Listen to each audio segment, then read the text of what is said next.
ইব্রাহিম খলিলুল্লাহ আল্লাহ সুবহানাহু ওয়া তাআলার অতীব প্রিয় একজন আল্লাহর বন্ধু এবং আল্লাহর পয়গাম্বর, অতীব একজন মহব্বতের মানুষ। ওই মানুষ পিতাকে প্রশ্ন করেছেন, বাবা তুমি এই নিজের হাতে তৈরি করা মূর্তির পূজা করো কেন? এমন মূর্তির পূজা করো কেন যে মূর্তি কথা বলতে পারে না? এমন খোদার পূজা করো কেন যার নাকের ডগায় বসে মাছি পায়খানা করে দিলে দৌড়াতে পারে না, কিছু বলতে পারে না, খেতে পারে না, তার অনুভূতি প্রকাশ করতে পারে না? এমন মূর্তির পূজা কেন করো? হযরত ইব্রাহিম খলিলুল্লাহকে পিতা আজর বললেন, প্রাণের সন্তান চলো আমাদের সাথে ওই গঙ্গার স্নানে পবিত্র গোসল করার জন্য আমাদের সাথে পূজা দিতে চলো। হযরত ইব্রাহিম খলিলুল্লাহ বলেছেন, ইন্নী সাকিম, আমি অসুস্থ। কিন্তু আসলে কি তিনি অসুস্থ ছিলেন? না, তার বাহ্যিক কোনো অসুস্থতা ছিল না, রূহানি অসুস্থতা ছিল। কারণ ওই পূজা করা হযরত ইব্রাহিমের অন্তরের পক্ষে সম্ভব নয়। কারণ ইব্রাহিম টেস্ট করেছেন আল্লাহ সুবহানাহু ওয়া তাআলার পরিচয় খুঁজতে খুঁজতে আকাশের দিকে তাকিয়েছেন। যখন রাতের বেলা তারকারাজি উঠেছে, তারকারাজি দেখার পরে বললেন, হাযা রব্বি, এটাই সম্ভবত আমার রব। যখন নির্দিষ্ট সময়ের পরে তারকারাজিগুলো ডুবে গিয়েছে, ইব্রাহিম খলিলুল্লাহ বলে, আমার রব কখনো ডুবে যেতে পারে না। সুতরাং যেই জিনিসগুলো ডুবে যায় সেই জিনিস কখনো আমার রব হতে পারে না। বলুন সুবহানাল্লাহ। আবার টেস্ট করেছে, যখন চন্দ্র উঠেছে, ইব্রাহিম খলিলুল্লাহ বললেন, হাযা রব্বি, এটাই মনে হয় আমার রব, কারণ তারকার চাইতে চাঁদের আলো বেশি। যখন নির্দিষ্ট সময়ে ওই চন্দ্র অস্তমিত গেল, তখন ইব্রাহিম খলিলুল্লাহ বললেন, যেটা অস্তমিত যায় সেটা কখনো আমি ইব্রাহিমের রব হতে পারে না। বলুন সুবহানাল্লাহ। এরপর রাত যাওয়ার পরে যখন সকালবেলা টকবগে উজ্জ্বল আলো নিয়ে সূর্য যখন উদিত হলো, তখন তিনি বললেন, হাযা রব্বি হাযা আকবার, এটা আমার সব চাইতে বড় রব।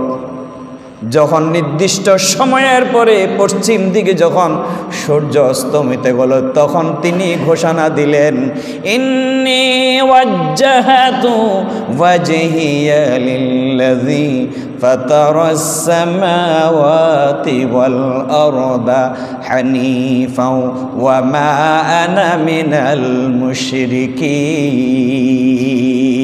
আয় আল্লাহ, তারকারাজিকে আমি আমার রব মনে করেছিলাম, আর চন্দ্রকে আমি আমার রব মনে করেছিলাম, সূর্যকে দেখার পরে মন্তব্য করেছিলাম এটা আমার সবচাইতে বড় রব। কিন্তু যে রব ডুবে যায়, অস্তমিত যায়, সেটা কখনো ইব্রাহিমের রব হতে পারে না। ইন্নী ওয়াজ্জাহাতু ওয়াজহিয়া লিল্লাযী ফাতারাস সামাওয়াতি ওয়াল আরদ, আয় আল্লাহ, আমি সব দিক থেকে আমার মুখটাকে ফিরিয়ে আসমান আর জমিনের মালিক আমার আল্লাহ সুবহানাহু ওয়া তাআলার দিকে আমি মুতাওয়াজ্জিহ হলাম। বলুন সুবহানাল্লাহ। সর্বশেষ ঘোষণা করলাম, ওয়া আনা মিনাল মুশরিকিন ওয়া মা আনা মিনাল মুশরিকিন, আয় আল্লাহ, আমি মুসলমান, আমি মুশরিক নই, আমি তোমার সাথে কাউকে অংশীদার করি নাই। বলুন সুবহানাল্লাহ। ইব্রাহিম খলিল বাবা যখন বললেন, চলো আমার সাথে পূজা দিতে যাই, তিনি বললেন, ইন্নী সাকিম, আমি কি অসুস্থ, শারীরিক নয়, রূহানিভাবে তিনি অসুস্থ ছিলেন, যে আমার দ্বারাই এই পূজা দেওয়া সম্ভব। সবাই পূজা দিতে চলে গেল। ওখান থেকে সে দেখতে পেলেন সমস্ত মূর্তিগুলো ভাঙ্গা, আর বড় মূর্তির কাঁধের উপরে একটা কোড়াল দেওয়া আছে। সবাই চিন্তা গবেষণা করে বের করলেন এই কাজ কে করতে পারে। সর্বশেষ এই কাজ কে করতে পারে? ইব্রাহিম খলিলুল্লাহকে দোষী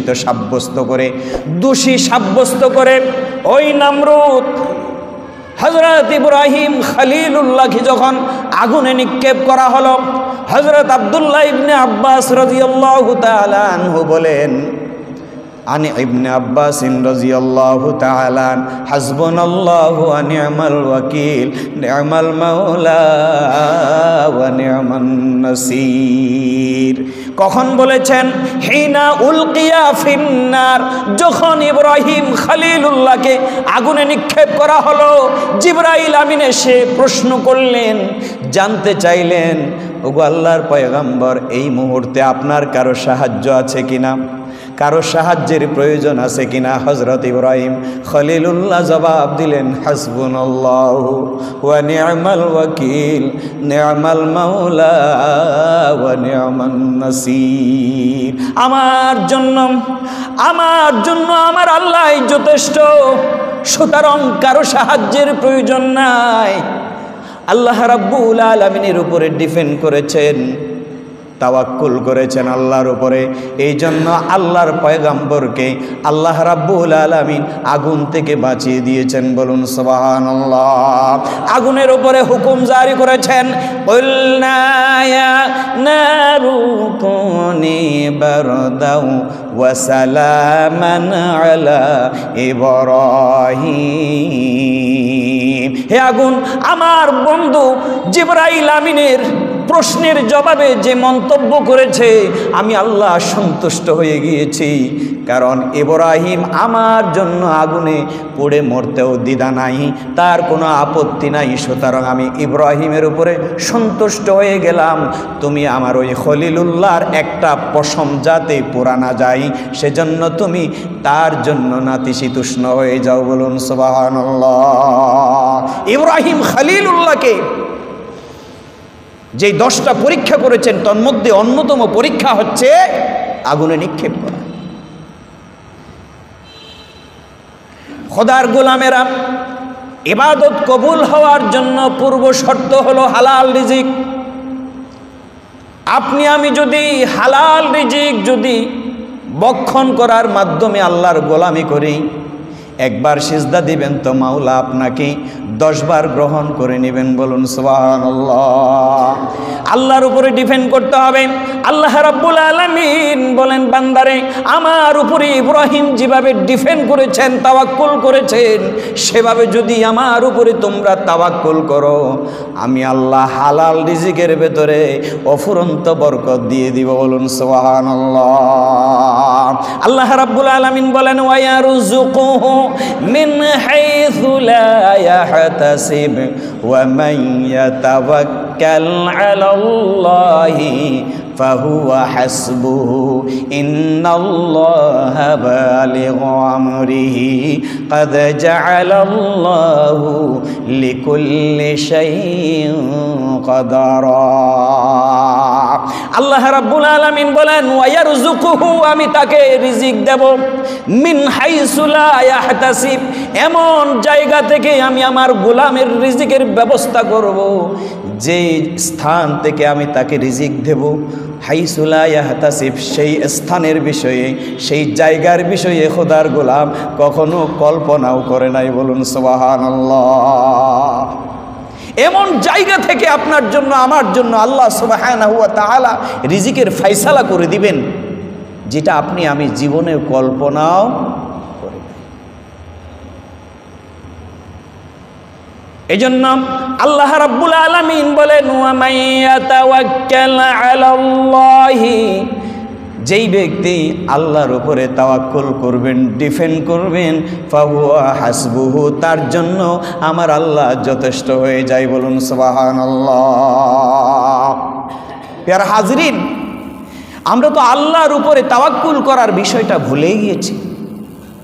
আগে দেখতাম সন্তান যখন মাদ্রাসায় যাওয়ার জন্য বের হতো, স্কুলে যাওয়ার জন্য বের হতো, সালাম দিয়ে বের হয়েছে, আর মা দরজায় দাঁড়িয়ে বলছে, বিসমিল্লাহি তাওয়াক্কালতু আলাল্লাহ, যাও বাবা, তোমাকে আমি কোনো মানুষের হাতে সুপর্দ করি নাই, আল্লাহর উপরে তাওয়াক্কুল করে আমি আল্লাহর হাতে সুপর্দ করে দিয়েছি। যাও জ্ঞান অন্বেষণে চলে যাও। চলে গিয়েছে, মা দোয়া করে দিয়েছে, আসা যাওয়ার পথ সেফটি দিয়েছেন, সিকিউরিটি দিয়েছেন কে? আল্লাহ সুবহানাহু ওয়া তাআলা।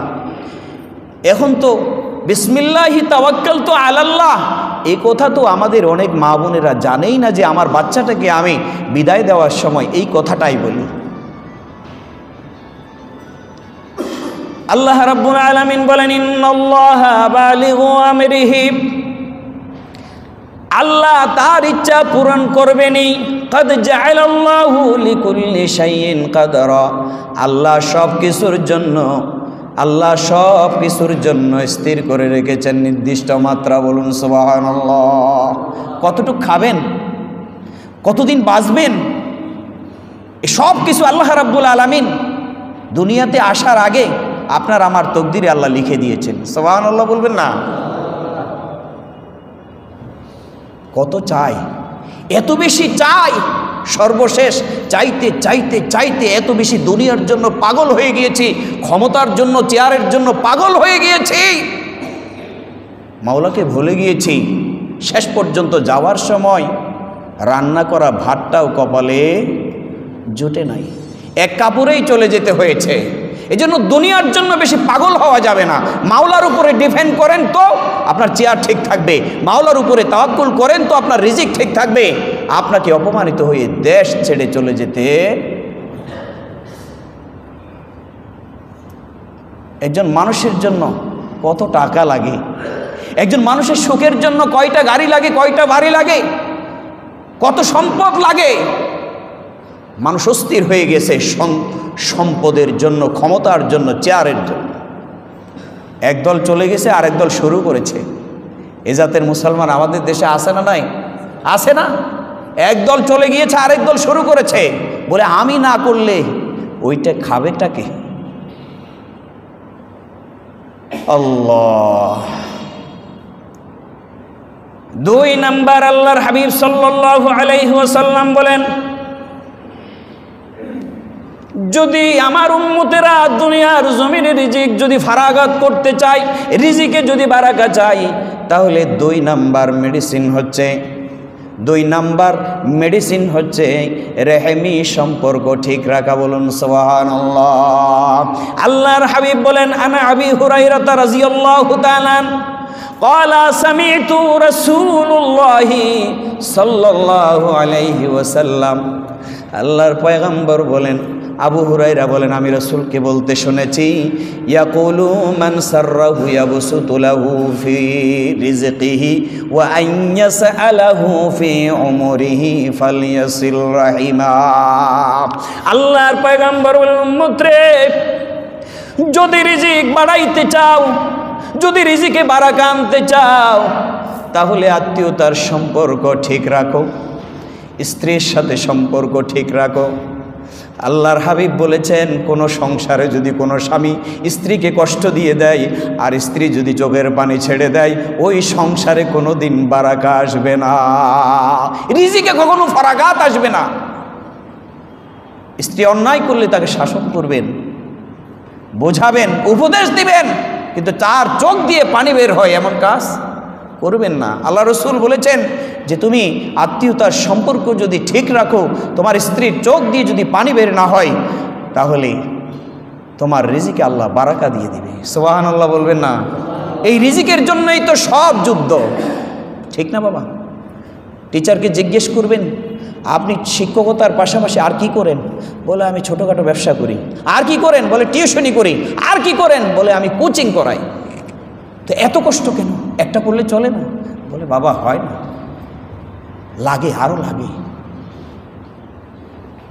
একজন রিক্সাওয়ালাকে জিজ্ঞেস করবেন, বাবা আপনি তো সকালবেলা বের হয়েছেন, 10টা পর্যন্ত রিক্সা চালিয়েছেন, আবার ওভার ডিউটি কেন?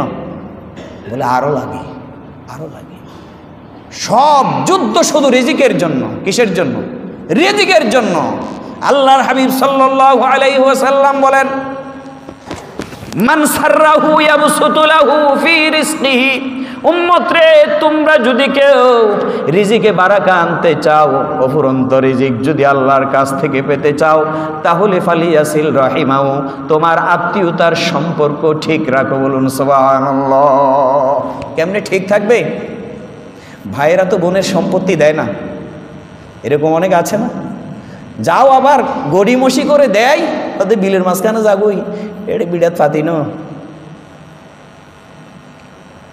তো রিজিকে বারাকা আসবে কোত্থেকে? আপনি তো ভাই হিসেবে বোনের সম্পদটা দিয়েই দিলেন না।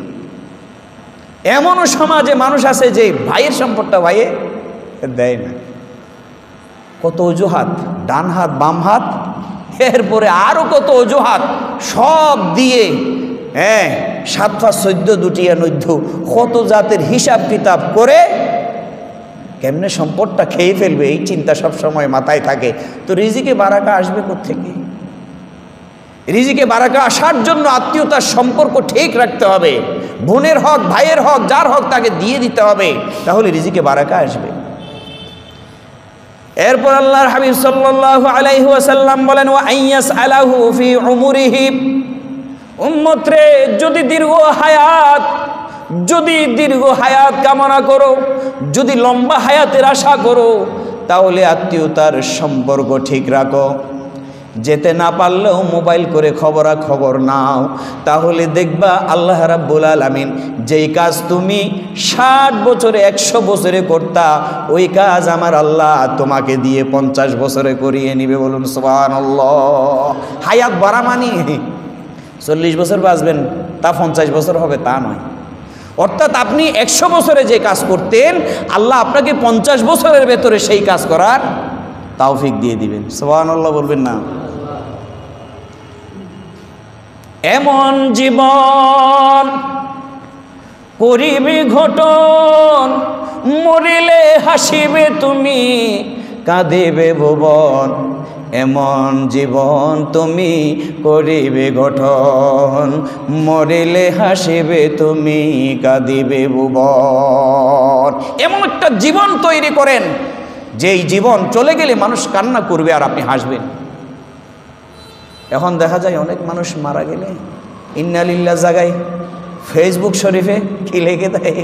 আলহামদুলিল্লাহ লিখে দেয়। এরকম আছে না? তো কেন লেখে? তার প্রতি মানুষ এত বিরক্ত, তার জুলুমের কারণে মজলুমরা এত বেশি অপমানিত হয়েছে যে সে মারা গেলে ইন্না লিল্লাহ না লিখে কি লিখে? আলহামদুলিল্লাহ লিখে। আল্লাহ আমাদেরকে হেফাজত করুন, সকলে বলি আমিন। 3 নাম্বার, আল্লাহর হাবিব সাল্লাল্লাহু আলাইহি ওয়াসাল্লাম বলেন, উম্মত রে যদি রিজিকে ফারাগতি আনতে চাও, যদি আল্লাহর পক্ষ থেকে অফুরন্ত রিজিক যদি কামনা করো, তাহলে বেশি বেশি আল্লাহর দরবারে তাওবা ইস্তেগফার করো। বলুন সুবহানাল্লাহ। প্যার হাজিরিন, আমরা তাওবা করি আবার পাপও করি, তাওবাও করি আবার চুরিও করি, তাওবাও করি আবার ডাকাতিও করি, তাওবাও করি আবার পাশাপাশি ধোঁকাবাজি প্রতারণাও করি।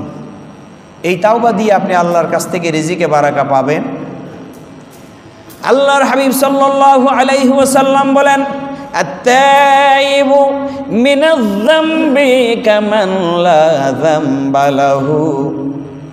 বান্দারে এমনভাবে আল্লাহর দরবারে তাওবা করো যেন তোমার জীবনে কোনো গুনাহ অবশিষ্ট থাকে না। এমনভাবে তাওবা করো যেন তোমার জীবনে আর কোনো গুনাহ নাই। আল্লাহর হাবিব সাল্লাল্লাহু আলাইহি ওয়াসাল্লাম বলেন, মান লাজিমাল ইস্তিগফার জাআলাল্লাহু লাহু মিন কুল্লি দিকিম মাখরাজা।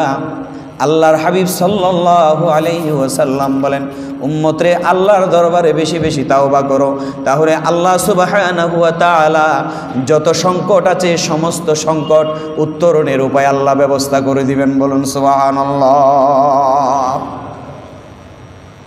এরপরে ওয়ামিন কুল্লি হাম্মিন ফারাজান, যত দুশ্চিন্তা আছে পেরেশানি আছে আল্লাহ রাব্বুল আলামিন তোমার দুশ্চিন্তা পেরেশানি দূর করে দিবে। ওয়া রাযাকাহু মিন হাইসু লা ইয়াহতাসিব। আল্লাহর পয়গম্বর বলেন, উম্মত যদি বেশি বেশি তাওবা করো তো আল্লাহ সুবহানাহু ওয়া তাআলা তোমাকে এমন জায়গা থেকে রিজিকের ব্যবস্থা করে দিবে যা তুমি জীবনেও কল্পনা করো নাই। বলুন সুবহানাল্লাহ।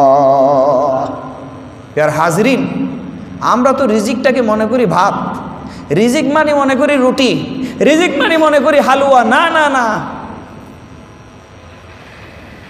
রিজিক মানে হচ্ছে এক নাম্বার, আপনি এখন যেই পরিস্থিতিতে আছেন, এখন যেই পরিস্থিতিতে আছেন ওই পরিস্থিতির আলোকে যদি আপনি আল্লাহর হুকুম মেনে জীবন যাপন করেন, এটা আপনার জন্য আল্লাহর পক্ষ থেকে বড় দামি রিজিক। বলুন সুবহানাল্লাহ। নামাজের ওয়াক্ত হয়ে গিয়েছে, মসজিদে প্রবেশ করেছেন, আল্লাহর দরবারে রুকু সেজদা দিয়েছেন, আল্লাহর সন্তুষ্টি কামনার জন্য চোখের পানি ছেড়ে দিয়েছেন, এই যে নামাজ পড়েছেন, মসজিদে এসেছেন, এটা আপনার জন্য আমার জন্য সব চাইতে বড় দামি রিজিক। বলুন সুবহানাল্লাহ। স্বামীর জন্য নেককার স্ত্রী বড় রিজিক, আর স্ত্রীর জন্য নেককার স্বামী বড় রিজিক। যদি আপনার ভেতরে, পরস্পরের ভেতরে যদি একটা ভালোবাসার উলফত যদি থাকে, যদি একটা মধুময় সম্পর্ক যদি থাকে, তাহলে একজন আরেকজনের জন্য আল্লাহর পক্ষ থেকে দামি রিজিক হয়ে যাবে। বলুন সুবহানাল্লাহ। ফরকিয়ে থাকতে পারবে না। জামাই বিদেশ তো অসুবিধা কি? পরকিয়া করা যাবে না, নারী হোক পুরুষ হোক, তাহলে রিজিকে বারাকা পাওয়া যাবে না। এরপরে আল্লাহর হাবিব সাল্লাল্লাহু আলাইহি ওয়াসাল্লাম বলেন, ভাত ডাল চাল এগুলো শুধু রিজিক নয়, আল্লাহ রাব্বুল আলামিন যাকে নেক সন্তান দান করেছেন, যাকে আল্লাহওয়ালা রাসূলওয়ালা সন্তান দান করেছেন, এমন সন্তান সন্ততিগুলো মা বাবার জন্য আল্লাহর পক্ষ থেকে বড় দামি রিজিক। বলুন সুবহানাল্লাহ। রোজা রেখেছেন, হজ করেছেন, নবীর প্রেম অন্তরে আছে, আসহাবে রাসূলের মহব্বত ভালোবাসা আছে, এটা আপনার জন্য সব চাইতে বড় দামি রিজিক। কিন্তু কেউ বুঝে আর কেউ বুঝে না। এজন্য বুঝার জন্য আল্লাহর কোরআন এবং রাসূলের হাদিস বেশি বেশি অধ্যয়ন করতে হবে। কারণ আল্লাহর কোরআন এবং রাসূলের হাদিস অধ্যয়ন করা ছাড়া আপনি ইসলাম কি জিনিস, রিজিক কি জিনিস, স্বামী স্ত্রীর হক কি জিনিস, এটা বুঝতে পারবেন না। গত জুমায় না বয়ান করেছিলাম এলমের উপরে। আমরা এখন আমাদের কাছে সব আছে, টাকাও আছে, গাড়িও আছে, বাড়িও আছে, একটা জিনিস নাই, সেটা কি বলেন তো? আমাদের বাইতুল শরীফের মরহুম বাহারুল উলুম মাওলানা কুতুবউদ্দিন শাহ হুজুর রহমতুল্লাহ আলাইহি বলতেন, হদফুত ব্যাগিন আছে তো একটার নাই। কি নাই? হদ সময় নেই। কি নাই? সময় নাই। এখন আমাদের সব আছে, সময় নাই। কোরআন পড়তে পারি না, রাসূলের হাদিস পড়তে পারি না, সহিহ শুদ্ধভাবে 12টা সূরা মুখস্থ করতে পারি না, ইসলামের প্রাইমারি জ্ঞানগুলো আমি অর্জন করতে পারি না। প্যারা হাজরিন, আপনি যদি আল্লাহর দরবারে বেশি বেশি তাওবা করেন তো আল্লাহ রাব্বুল আলামিন আপনার জন্য, আমার জন্য অফুরন্ত রিজিকে বারাকা দিয়ে দিবেন। এরপরে আল্লাহর হাবিব সাল্লাল্লাহু আলাইহি ওয়াসাল্লাম বলেন, এরপরে 3 নম্বরে আল্লাহর হাবিব সাল্লাল্লাহু আলাইহি ওয়াসাল্লাম বলেন, উম্মতরে যদি রিজিক বাড়াতে চাও, রিজিকে বারাকা চাও, তাহলে বেশি বেশি আল্লাহর পথে দান সাখাওয়াত করো। বলুন সুবহানাল্লাহ। প্রিয় হাজরিন, সবচাইতে পয়সাওয়ালাকে বলেন তো? জানেন না? ও ব্যাংকের ক্যাশিয়ারেরই। ওর চাইতে বেশি টাকা গনে যে এরকম মানুষ কি আমাদের দেশে আছে? কোটি কোটি টাকা গনে। বিকালবেলা যাওয়ার সময় এক কলিক আরেক কলিককে বলে, খদ্দব 200 টাকা দিও না, গাড়ি ভাড়া নেই। অথচ সে সারাদিন কোটি কোটি টাকা গনেছে, যাওয়ার সময় কি নাই? গাড়ি ভাড়া নাই।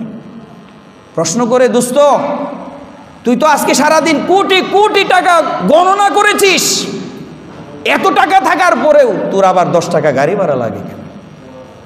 সে বলে, আমি আজকে সারাদিন যা গণনা করেছি এর একটা টাকাও আমার নয়, একটা টাকাও।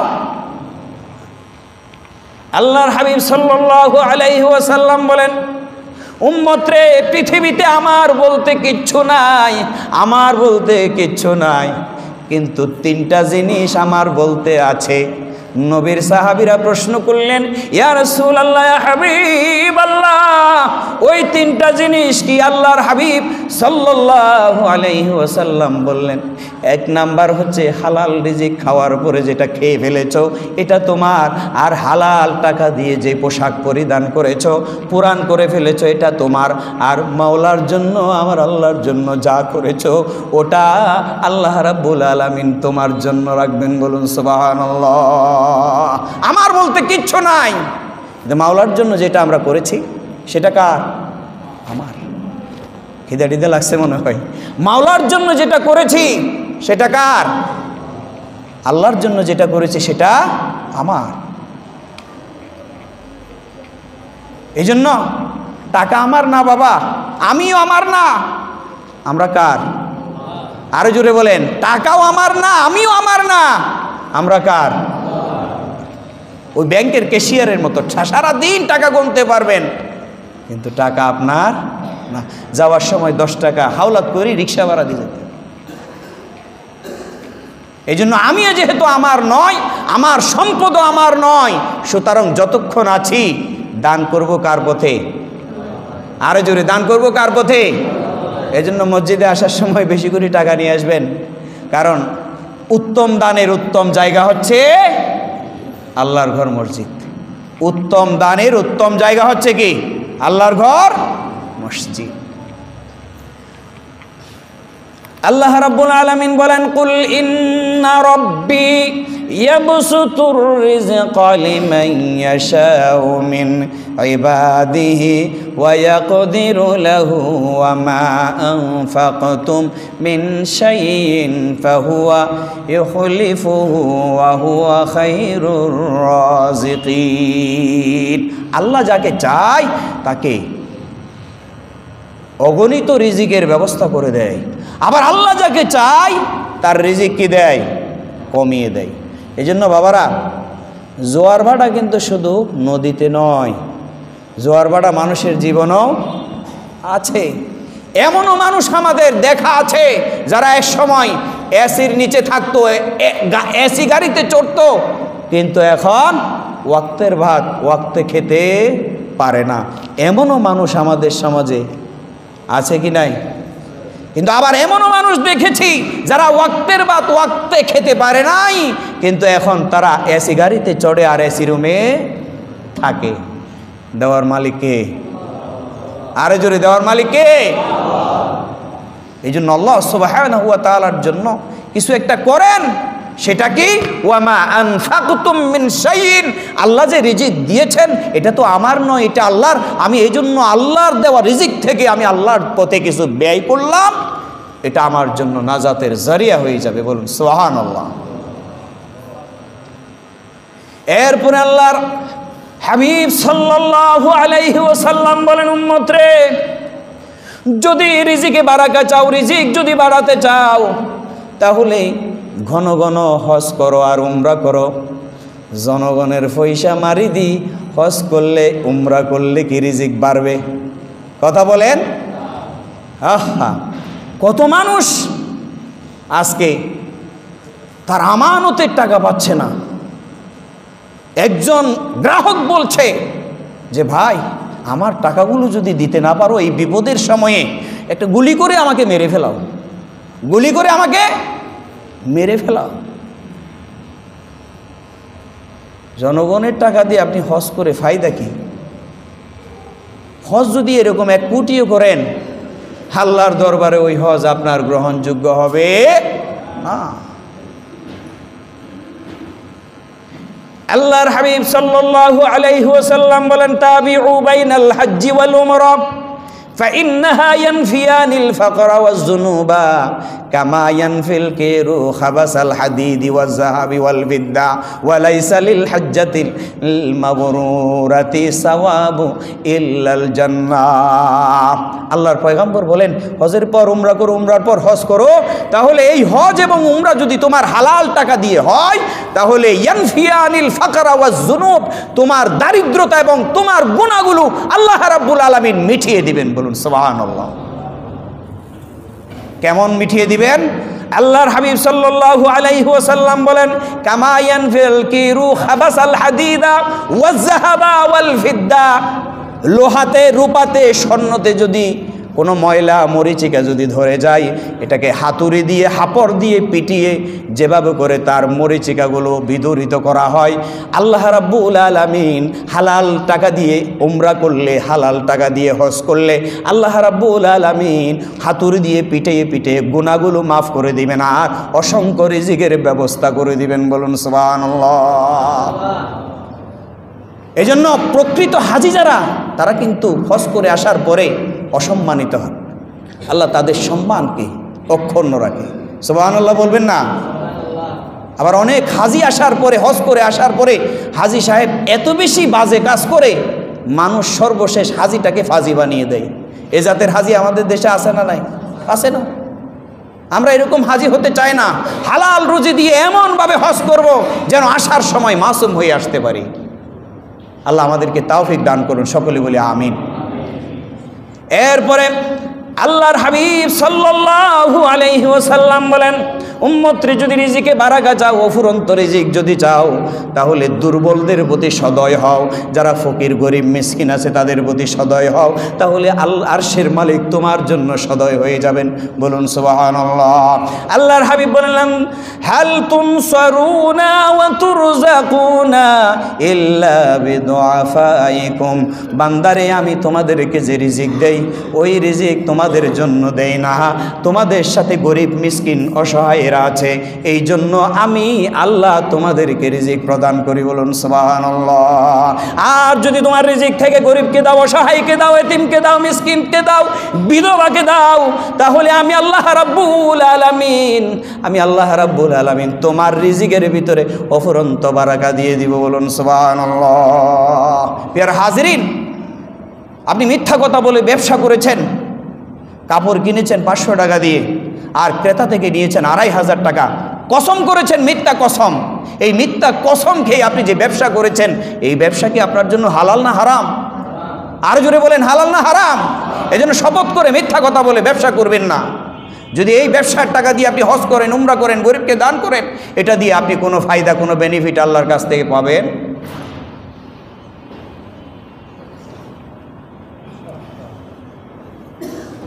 এরপরে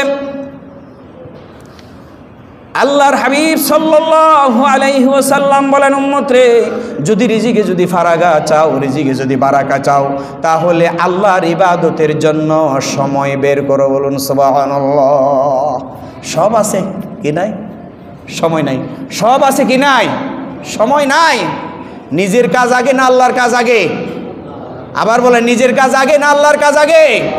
আল্লাহর কাজ আগে। আজান হয়েছে, সমস্ত কাজ বন্ধ, মুসলমান দ্রুত এসে নামাজ আদায় করে আবার বের হয়ে যান।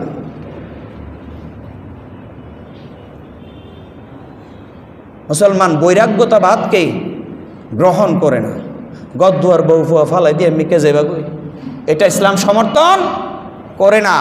আপনি ইবাদত করবেন, পাশাপাশি হালাল রিজিকের জন্য আপনি চেষ্টা করবেন, ওই চেষ্টায় বারাকা দিবে কে? আল্লাহর হাবিব সাল্লাল্লাহু আলাইহি ওয়াসাল্লাম বলেন, ইন্নাল্লাহা তাআলা ইয়াকুলু ইয়া ইবনে আদম, হে বনি আদমেরা, তাফাররাকা লিইবাদাতি, আমার ইবাদতের জন্য কিছু কিছু সময় বের করো।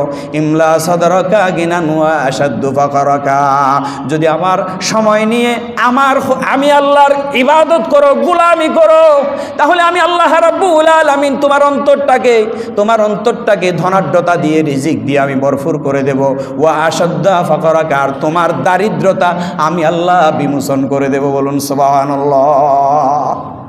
দারিদ্র বিমোচন করবেন, কার সাহায্য লাগবে? আল্লাহর সাহায্য লাগবে।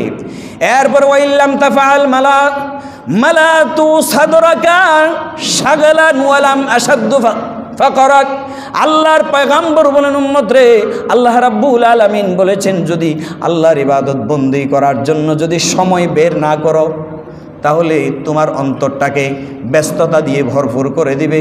ওয়ালাম্মা শুদ্ধা ফাকরাকা, তোমার দারিদ্রতা আল্লাহ বিমোচন করবে না। এই জন্য ইবাদতের জন্য সময় বের করতে হবে।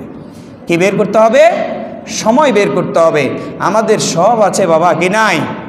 সময় নাই, এ কথা আর বলা যাবে না। আমাদের সব আছে, সময়ও আছে, সময় করে নিতে হবে। সময় আপনি করে না নিলে তো মাওলার ইবাদত করতে পারবেন না। এই জন্য প্যারে হাজরিন, আরও অনেক আলোচনা আছে। এই যে রিজিক বৃদ্ধির ব্যাপারে আপনি কি কি আমল করবেন, আজকের জুমায় বললাম কি কি আমল করলে আপনার রিজিকে বারাকা পাবেন, কি কি আমল করলে আপনার রিজিকে আপনি আল্লাহর পক্ষ থেকে সাহায্য পাবেন, এই বিষয়গুলো থেকে কয়েকটা বলেছি। আর যদি আল্লাহ সুযোগ দেয়, হায়াতে বাঁচিয়ে রাখে, আপনি কি কি আমল করলে রিজিক থেকে বঞ্চিত হবেন, আপনার রিজিকে বারাকা আসবে না, এই বিষয়ের উপর আলোচনা করবে ইনশাআল্লাহ। আল্লাহ পাক আমরা যা আলোচনা করেছি আমি সহ সকলকে আমল করার তৌফিক দান করুন। সকলে বলি আমিন। ওয়া আখিরু দাওয়ানা আলহামদুলিল্লাহি রাব্বিল আলামিন। আসসালামু আলাইকুম ওয়া রাহমাতুল্লাহি ওয়া বারাকাতুহু।